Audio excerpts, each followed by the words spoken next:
Did Donald Trump and his co-conspirators try to reach out to members of Congress before January 6th and on January 6th of 2021? Yes.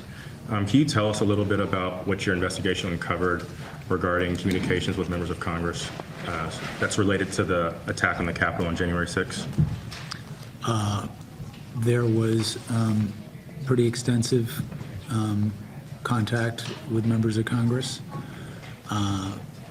There were instances of members of Congress, again, specifically on January 6th, but also before that, where either they were reaching out to the White House or the White House was reaching out to them, and through conduits to the president, including, as I said, Mark Meadows. Okay.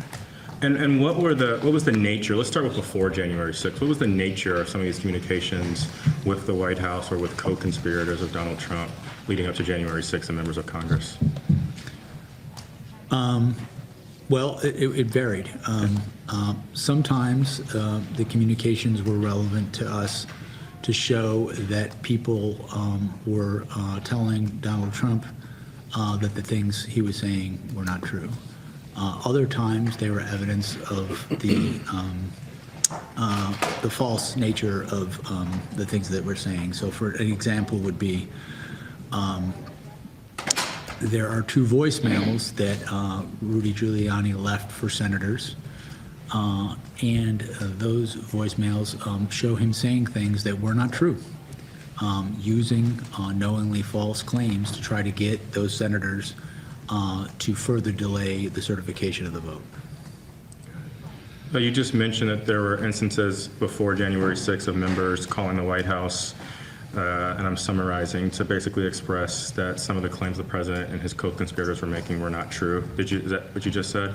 Well, I should be specific. There were a variety of reasons that, and I'm not trying to say that any time someone contacted the White House, they were involved in a crime themselves or doing anything improper.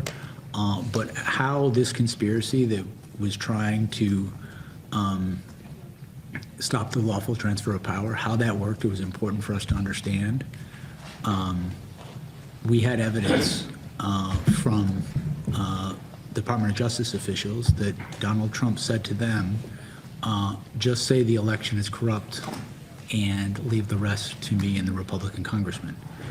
I think, given that was the perspective that Donald Trump had, our view is that the case we would have presented at trial would have been Donald Trump preying on the party allegiance of people in his party. And people like the vice president didn't agree to that. People like the elector from Pennsylvania I mentioned didn't agree to that. People like the Speaker of the House in Arizona didn't agree to that. But the extent to which those contacts were happening was relevant to our investigation.